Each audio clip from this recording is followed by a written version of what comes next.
पिछले जन्म में भी ये इंसान आपके जीवन में था। आप दोनों के बीच में कुछ ना कुछ ज़रूर कुछ स्ट्रॉन्ग हुआ, जिसकी वजह से ये इंसान इस जन्म में भी आपकी ज़िंदगी में वापस आया है। कुछ कर्ज बाकी रह गया, कुछ लेना देना बाकी रह गया, कुछ बकाया रह गया, जिस वजह से ये इंसान फिर से इस जन्म में आपकी ज़िंदगी में आया है। मे बी आप उसे नहीं पहचानते, उसकी शक्ल चेंज हो चुकी होगी, उसकी आवाज़, उसका रहन सहन, उसकी बात करने का तरीका, आप पिछले ज़िंदगी का कुछ भी नहीं जानते, क्या हुआ था क्या नहीं हुआ था। बट कहीं ना कहीं इन आपके और इसके बीच में कुछ तो ज़रूर हुआ था, जिसकी वजह से ये इंसान इस ज़िंदगी में वापस आपके साथ आया है, वापस आपके लिए आया है। या क्या इंटेंशन है इसके, क्यों ईश्वर ने इसे वापस आपकी ज़िंदगी में भेजा है, क्या रंग लाएगा इसका आना आपकी ज़िंदगी में। ये प्रॉब्लम्स लेकर आया है या कोई वरदान लेकर आया है। कहीं ये अभिशाप या अपशगुन तो साबित नहीं होगा आपकी ज़िंदगी में, या फिर कोई ऐसा मिरेकल जो आपकी ज़िंदगी को पूरा 360 डिग्री टर्न कर दे और आपकी ज़िंदगी खुशियों से भर जाए। तो इसी रीडिंग के लिए आज मैं आपके लिए एक स्पेशल टॉपिक लेकर आई हूँ, जिसका टाइटल है पास्ट लाइफ कनेक्शन। इसी को जानने की कोशिश करते हैं कि ये इंसान पास्ट लाइफ में कौन था और इस जन्म में वो क्या इंटेंशन लेकर आया है, क्यों आपकी ज़िंदगी में आया है।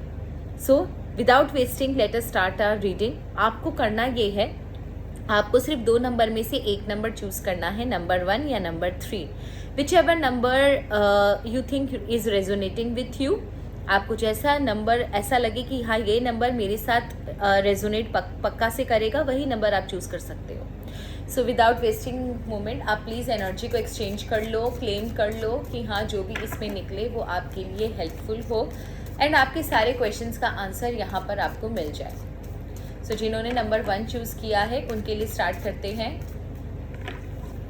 इस जन्म में वो कौन है जो आपके पास्ट लाइफ से कनेक्टेड है।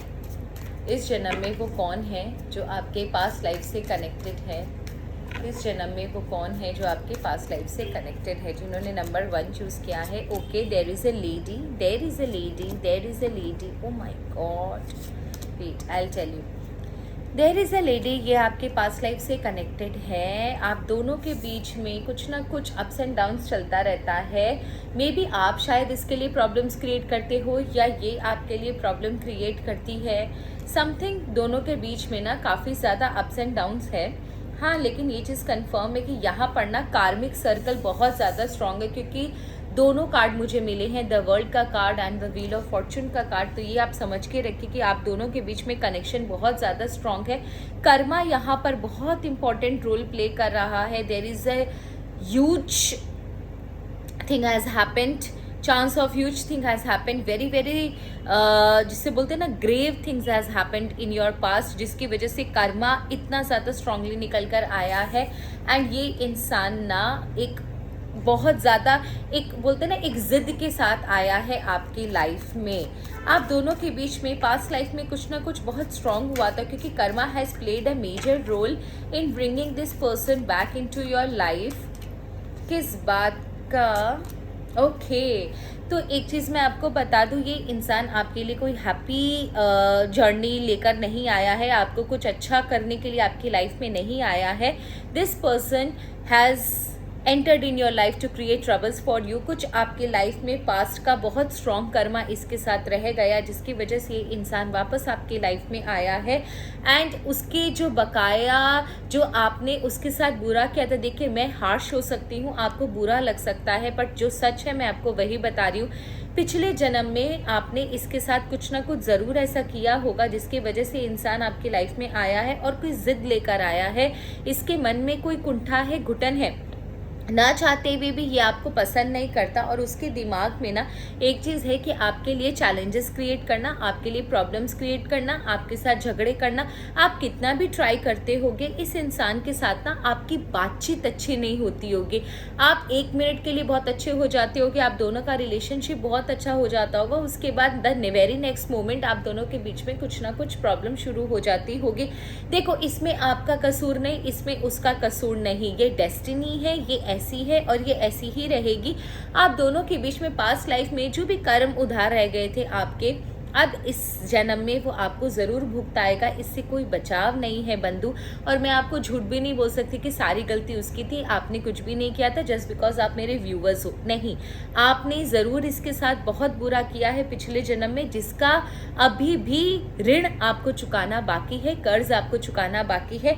और ये वही बोलते ना, वही आपसे लेने के लिए, वही हिसाब किताब करने के लिए इंसान आपकी लाइफ में आया है। And this person is not going to give you a very peaceful environment. ही आपके लिए चैलेंजेस, प्रॉब्लम्स क्रिएट करने के लिए ही आया है, क्योंकि पिछले जन्म में आपने इसके लिए कुछ ना कुछ ऐसा किया होगा जिसकी वजह से इस जन्म में भगवान ने इसे मौका दिया है आपसे बदला लेने का या आपसे हिसाब चुकता करने का। ये मैं आपको बता दूँ। इस पास्ट लाइफ में देखते हैं कि आप दोनों के बीच में ऐसा क्या हुआ था जो इस जन्म में ये इंसान आया है। पास्ट लाइफ में ऐसा आप दोनों के बीच में क्या हुआ था। आपको ना इस जन्म में इसकी बातें भी नहीं अच्छी लगती होगी, अननेसेसरी आप दोनों के बीच में टेंशन हो जाता होगा। आप मन से चाहते हो इसके साथ चीज़ें ठीक रहें, सब कुछ रहे, बट पता नहीं क्या हो जाता है। अचानक से आपको कभी कोई चीज़ बुरी लग जाती है, कभी इसको आपके लिए आपके बारे में कोई चीज़ बुरी लग जाती है, एंड दोनों के बीच में अननेसेसरी ट्रबल हो जाता है, अननेसेसरी प्रॉब्लम्स क्रिएट हो जाती है और समझ में नहीं आता कि होती क्यों है। ठीक है, अब पास्ट में देखते हैं कि आप दोनों के बीच में क्या हुआ था। पास्ट में एनर्जी बहुत ज़्यादा डार्क आई है, ये मैं आपको बता दूं पहले से ही। I show you the cards as well. Past में आप दोनों के बीच में ना इस इंसान का आपने बहुत सारे सपने दिखाए, इस इंसान को बहुत विश्वास दिलाया कि आप इसका साथ दोगे, आप इसके साथ रहोगे, एंड इसको इस तरीके से आपने कन्विंस किया कि ये आपको छोड़कर कुछ और सोचता ही नहीं था। आपने जो बोल दिया वही सही है। बहुत सारे ड्रीम्स दिखाए आपने इसको, बहुत सारे सपने दिखाए, बहुत सारे प्रॉमिसेस किए इस इंसान को that you will be there with him और हर through thick and thin, but ऐसा कुछ हुआ नहीं। आपने अंत में इस इंसान को धोखा दिया और इसे अपनी ज़िंदगी अकेले चलनी पड़ी। बहुत सारे धोखे खाए इसने, अपने आप को घसा पीसा, न जाने कितनी सारी संकटों का इसने सामना किया, और एट द एंड जब इसको सबसे ज़्यादा ज़रूरत थी तब आप इसका साथ छोड़कर चले गए। और उस समय इसको जो फील हुआ वो इसे इतना रुलाया, इसे इतना दुख दिया कि इस इंसान को ये चीज़ समझ में आ गई कि इस जिंदगी में इसका कोई नहीं है। और उस दिन उसने ठान लिया कि वो अपना रास्ता अकेले बनाएगा, अपना रास्ता अकेले बनाएगा, अपनी मंजिल को खुद चलकर अपनी मंजिल को खुद हासिल करेगा बिना किसी की मदद के। इस इंसान को आपने लास्ट मोमेंट पर सपने दिखाकर इसके सपनों को चूर चूर कर दिया, जिसकी वजह से इसको बहुत ठेस लगी। इसको दिल, जो बोलते हैं ना, इसका दिल बहुत दुखा, जिसकी वजह से आपको बहुत बुरा कर्मा लगा है। एंड उसके बाद काफ़ी समय तक ये उस ट्रॉमा से नहीं निकल पाया। इसके अंदर वो चीज़ें बहुत बुरी तरीके से, बोलते ना, घर कर गई। ये उस ट्रॉमा से काफ़ी दिन तक जूझता रहा। उसके बाद भी इसे काफ़ी लंबा समय लगा ये एहसास करने में, ये विश्वास करने में कि हाँ, सच में आपने इसको धोखा दिया है। ये इंसान बिल्कुल एक्सपेक्ट नहीं कर रहा था कि आप इसके साथ ये बिहेव करोगे या ऐसा बिहेव करोगे। तो जिसकी वजह से इस इंसान को ना काफ़ी समय लगा ट्रॉमा से ओवरकम करने में। And that is the reason कि ये इंसान ना काफ़ी ज़्यादा मायूस हो गया, टूट गया। इसके दिल को, मतलब ये काफ़ी इनोसेंट था, इसके दिल को बहुत चोट लगी। आपने ना इसकी मासूमियत का, इसके इनोसेंस का बहुत बुरा फ़ायदा उठाया। इसको कई जन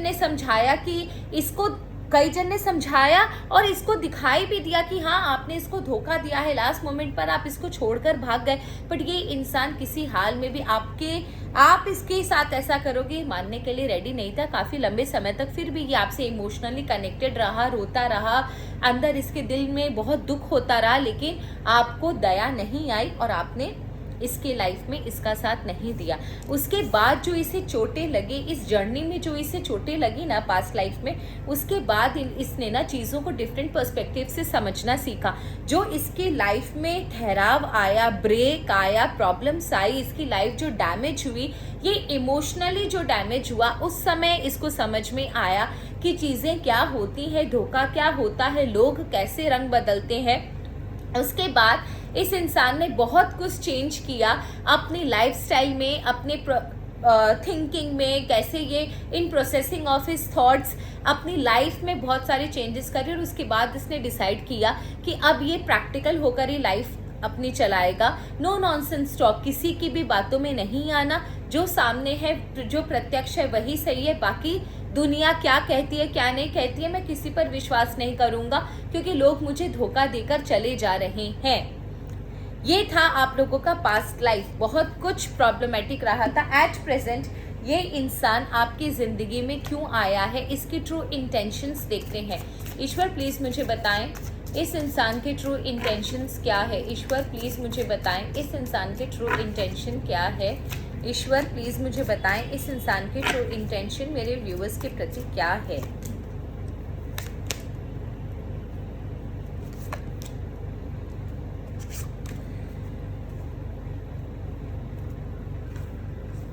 देखो मैं एक चीज़ बताऊं, इंसान ना अपनी बॉडी चेंज कर लेता है, अपनी शक्ल, अपनी आवाज़, अपना सब कुछ चेंज कर लेता है। वो हो सकता है दूसरी जगह पर जन्म ले ले, लेकिन ना सोल की जर्नी वो कई हज़ारों वर्षों से एक ही होती है, तो सोल को सब कुछ पता होता है। इस जन्म में भी ना उसे ये चीज़ अच्छे से पता है कि अगर उसे कोई चीज़ चाहिए ना तो कोई दूसरा आकर मदद नहीं करेगा, उसे खुद अपनी मदद करनी पड़ेगी।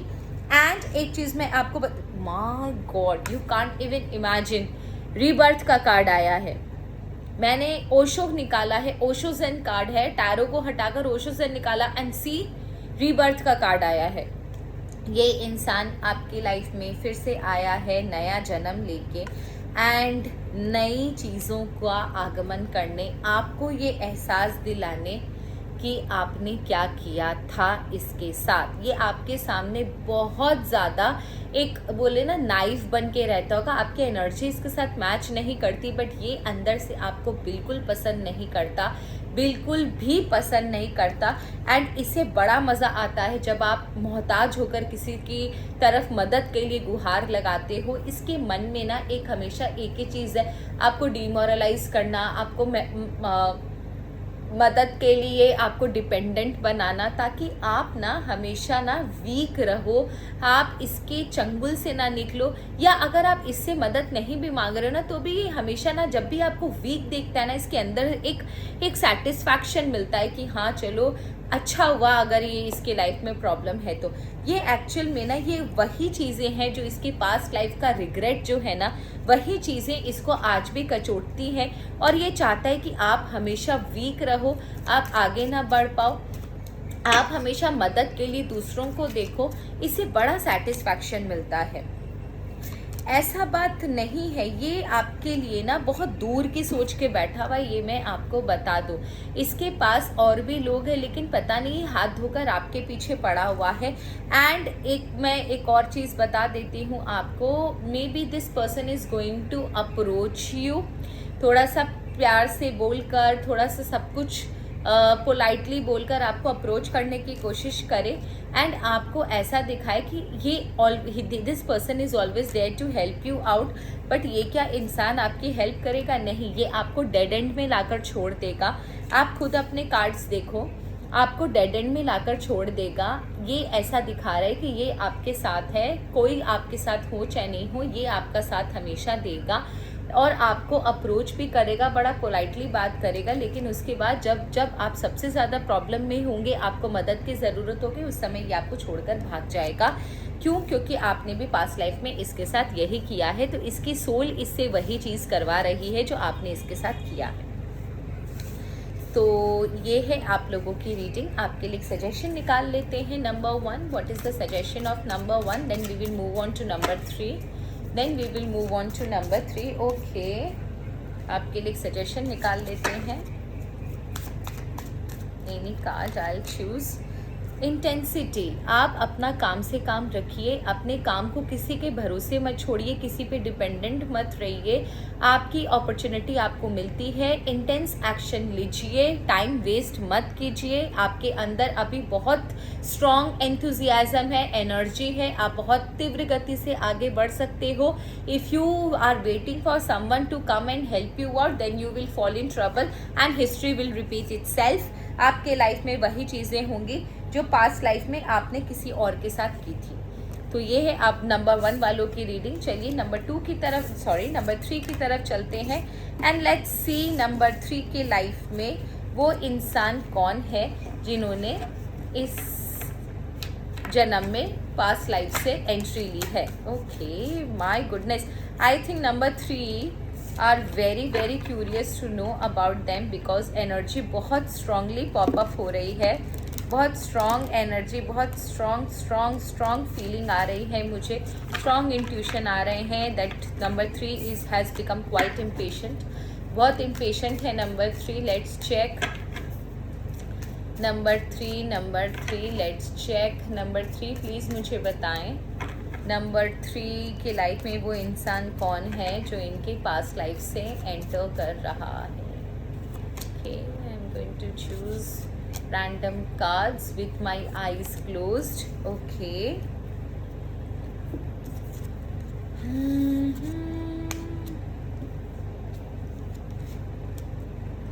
Okay, and here it goes.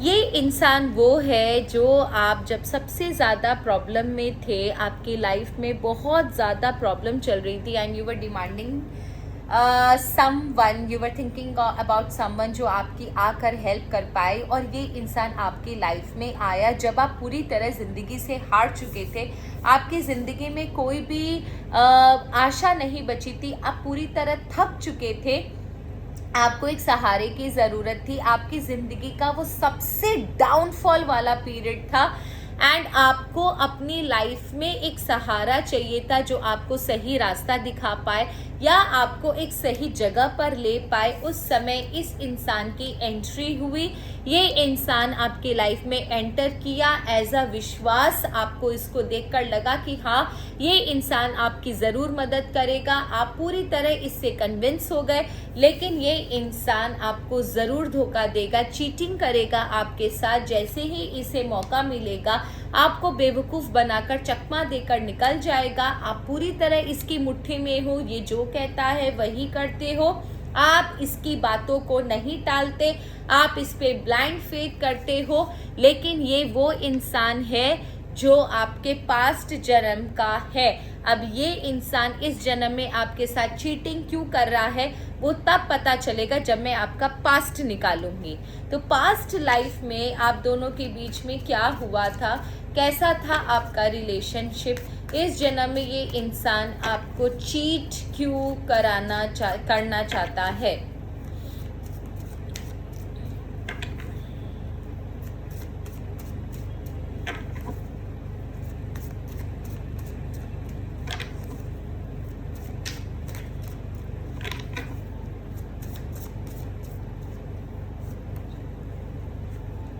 Okay, साथ में 2 कार्ड आया। ओके,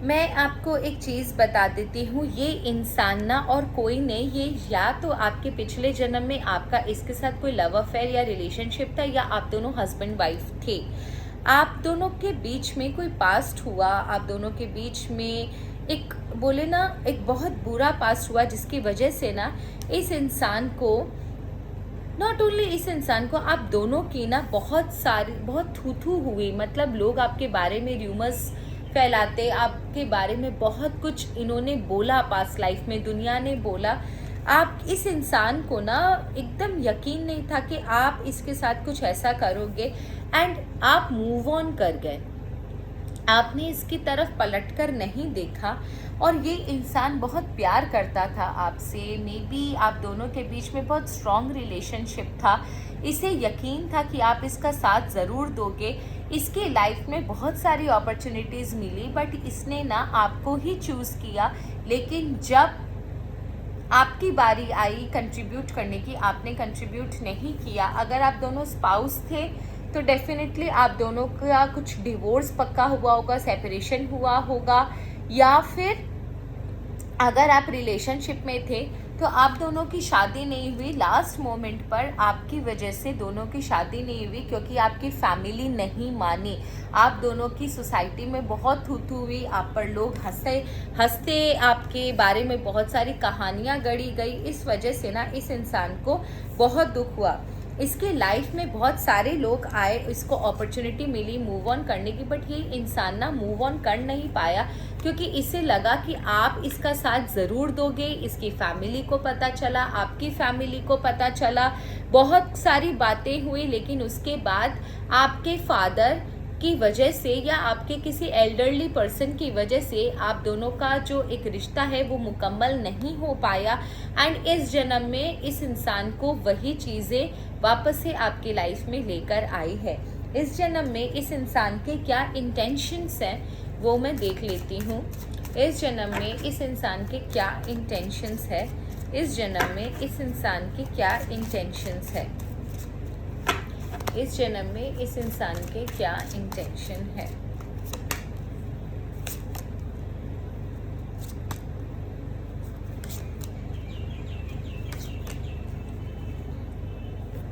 सबसे पहले तो आप एक बात समझिए, ये इंसान ना आपकी मोमेंट टू मोमेंट, पल पल की खबर रखना, पल पल पर आप क्या कर रहे हो क्या नहीं कर रहे हो, हर एक की जानकारी रखना, हर समय आपको डिक्टेट करना, पूरी तरह आपको कंट्रोल में रखना। आप इसके अलावा एक कदम भी, इसके सजेशन के बिना एक कदम ना उठा सको।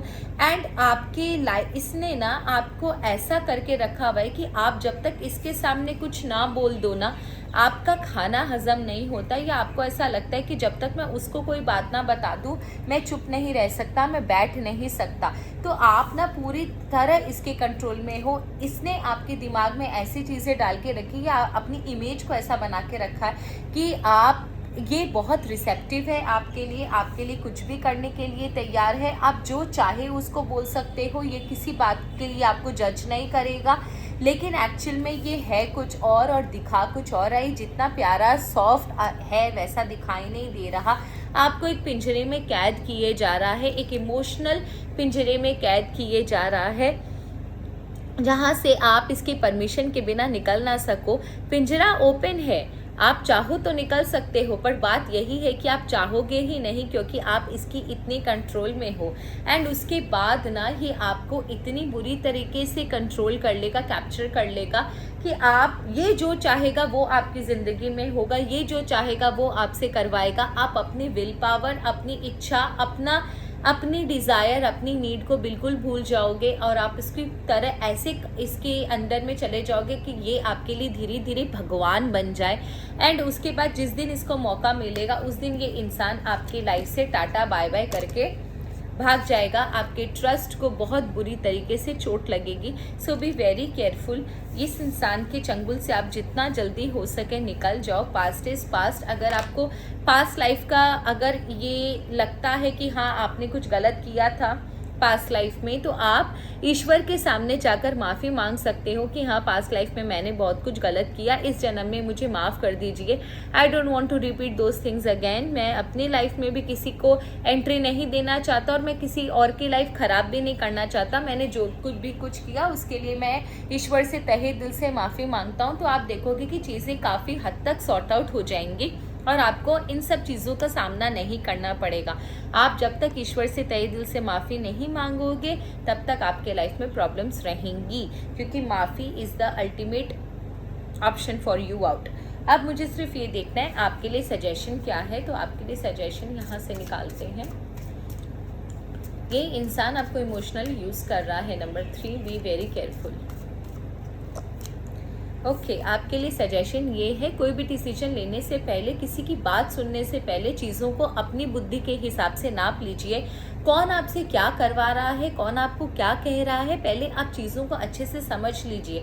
आसपास के एनर्जी को देखिए, क्या सही क्या गलत है।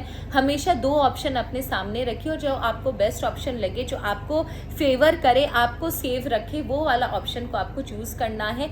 थोड़ा उसके लिए आपको फ्लेक्सिबल होना पड़ेगा। आप रेस के घोड़े की तरह एक ही इंसान की बात सुनकर मत भागिए, थोड़ा सा फ्लेक्सिबल होइए। चीज़ें काफ़ी ज़्यादा सॉर्ट आउट है, सामने सामने है, आपको समझ में आ जाएंगी। होगी। हाँ, थोड़ी सी आपकी लाइफ में ना वेट करना पड़ेगा सही डिसीजन के लिए, क्योंकि आपकी क्षमता ही उतनी नहीं रही कि आप कोई सही डिसीजन ले पाओ। इस इंसान ने आपको इतनी बुरी तरीके से कैप्चर करके रखा हुआ, आपकी मेंटल स्ट्रेंथ को, आपके सोचने समझने की शक्ति पूरी तरह इसके हाथ में है। तो थोड़ा सा आपको प्रॉब्लम हो सकता है, बट ऐसा नहीं है कि आप नहीं कर पाओगे। थोड़ा सा वेट कीजिए, चीज़ों को भांपिए, देखिए, उसके बाद एनर्जी एनालाइज कीजिए और उसके बाद कोई डिसीजन लीजिए। घोड़े के रेस की तरह प्लीज़ इन लोगों के पीछे मत भागो।